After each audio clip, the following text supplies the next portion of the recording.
LeBron filled up the box score Saturday night against the Blazers, leading the Lakers to a Game 3 win and a 2-1 series lead. The King led all scorers with 38 and also had a game-high 12 rebounds. He also had 8 assists in LA's 116-108 win. So, Shannon, how impressive was LeBron in this win? What's happening? Yeah, it was a bad weekend for you, bro. It was a bad weekend for you. It was a great weekend. No way. Let me give me your piece. Yeah. I'm making sure I got to hear Andy, because Andy's going to tell me, I need to wrap it up. Don't give me that right here. There you go, Skip. I thought you had left. After what LeBron did on Saturday night. You still here? 38, 12, and 8. Skip, did you realize this is the 61st time that LeBron James has led his entire team in points, rebounds, and assists? The next two closest are Tim Duncan and Larry Bird in the 20s. He was special. This is what we expected to see of LeBron James. Get the ball downhill. I'm going to the rim, Nurkic. I'm going to the rim, right side. And if I believe you're above the rim and to challenge me, I'm going to kick it out. Skip, if they can just make a few shots, I'm not asking them, as you say, I'm not asking them to be Steph Curry. I don't need them to be Klay Thompson. I just need you to hit probably like 35, 36% of those threes. And it's over. It should have been. If they'd have made the free throws on Saturday night, this was a 20-point whitewash. You know that, I know that. They got no answers for him. Carmelo means well, and Carmelo's having an unbelievable season. I think he's done enough to show that he should be in the league again next year for his 18th season. Gary Trent is too small. And when you play those bigs, and remember, that's why I got him on here, the brow.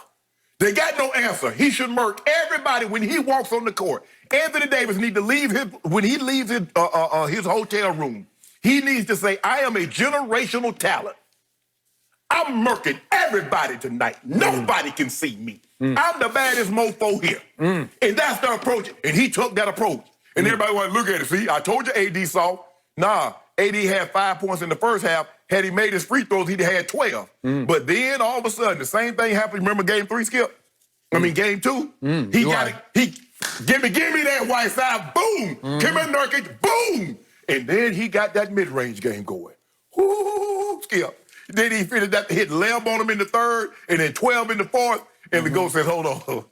I appreciate it. Let me get these threes for you. Wow. Step back up. It's over. And it was over, Skip. LeBron James, 38, 12. Are you sure he's 35? I might need to need to pull up President Trump or Bertha. I might need to see that birth certificate. Because he playing like he's 27. Tell me when you're finished. I finished. Good. It is shameful that you and your man, LeBron James, are gloating about doing anything against the Trail Blazers, who trail every game. No, they had to lead. They don't belong in the playoffs. Let's put this in some perspective, can we?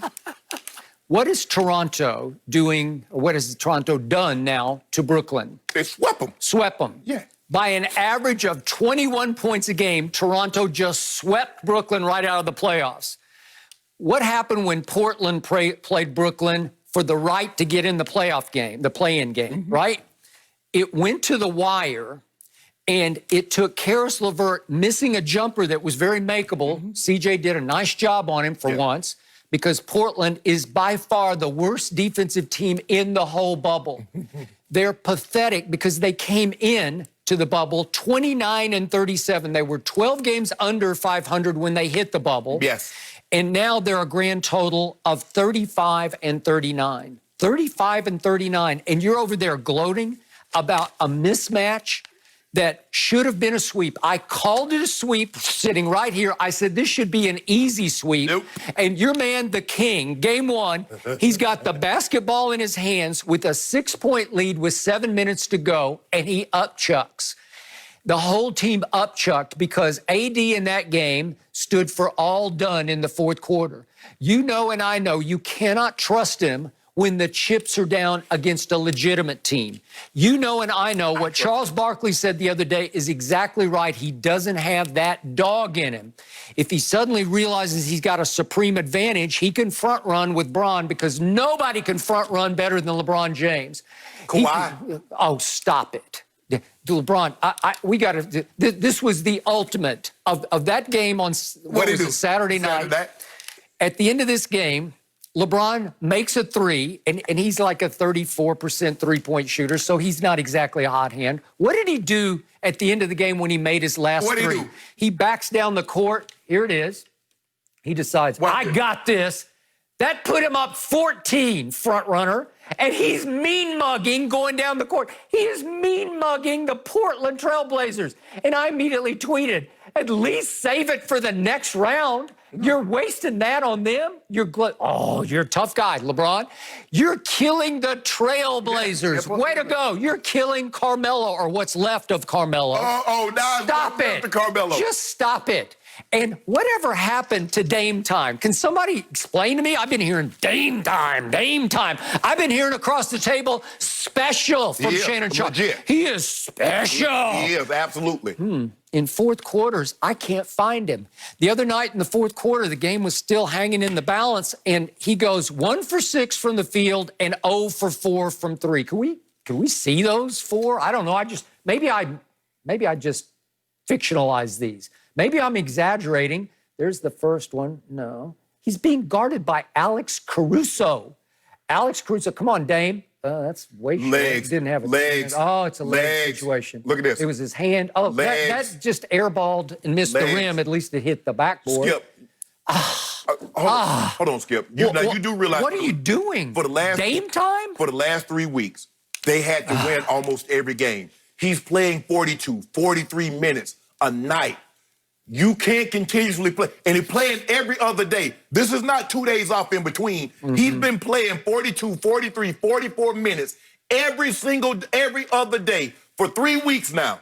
Eventually, that's going to catch up with you. You look at CJ playing heavy minutes. Melo playing 42 minutes. Skip, you can't play that. Back-to-backs? No, every other day. Skip, they've been playing. Once upon a time, I covered this league when the playoffs were just full of back-to-backs. The whole playoff run, lots of back-to-backs. But Skip, they didn't play at the pace what they're playing at now. And you're asking a man, and Skip, he's giving you, it's not like he had 34 points and 2 assists. He's giving you 34 and 7. He's giving you 36 and 8. He's doing what he can, but at the end of the day, Skip, they got to be able to keep the Lakers off the glass. That's where they're losing the game, because the Lakers are killing them on the offensive end. Now, although they're not getting second chance points, but it's keeping you got to guard another possession, and you got to guard another possession. Yeah. Give the Lakers credit. Now all of a sudden, everybody talking about that's an 8 seed, that's Portland. I don't hear nobody thumping their chest, because everybody, all these pundits, all these experts, remember you was quoting these experts. What experts now? So I'm back to Damian Lillard. I just want to know how he compares to those 2 young men that I keep watching. Last night it was late at night, but I'm talking about Donovan Mitchell and Jamal Murray. Those are Dame timers. Those are clutch late-game shooters. They are special. Both of those kids, and they're still kids, are special. I'm not taking either one of them over Dame. Donovan Mitchell, same nickname, same initials. Don Mitchell has 43 fourth-quarter points. That leads the whole playoffs. Jamal is third in that category. In the last 2 minutes of fourth quarter and into overtime, those two are 1-2 in playoff scoring. Dame is now tied for 37th. If you add in the overtime, he's tied for 36th. And last night, they scored in the fourth quarter 18 for Donovan, and Jamal scored 21 in just the fourth quarter. It's outrageously great. It's ridiculous. And it's the kind of shooting where I say, oh, I get that. That's Dame time. That's unstoppable, because both of them can shoot mid-range jumpers. Damian doesn't have that shot. Oh, he got it. He's smaller, and yet I don't think he's much smaller than Donovan. I think they're about the same size. Yeah, Donovan's like he's about 6'3". But I don't think he is. I think he's 6'1". You think so? Sure. Well, that's what he's listed at, 6'1". Skip, I think the thing is, for Donovan lived at the free throw line. What was he, 17 of 18 last night at the free throw line? Jamal Murray was getting his basically in the mid-range and the three-point shot. But the difference is neither one of Denver doesn't play any defense, Skip. Because when they needed to get a stop, I mean, Murray had got cooking. And he's like, okay, one stop. And what they do? They come down and get a layup. Okay, he comes back and matches. One stop. Okay, Mike Conley hits a three. Okay, come on, guys, let's dig in. Let's get one stop. And there's somebody hitting a mid-range shot. Nuggets can't stop anybody. So everybody's gloating for LeBron and for AD because they were the first Laker teammates since clear back in 2002 to go plus 25 and plus 10. Yeah, Sacramento. In the same game, and it was Sacramento. Okay, this was achieved again against the frail Blazers.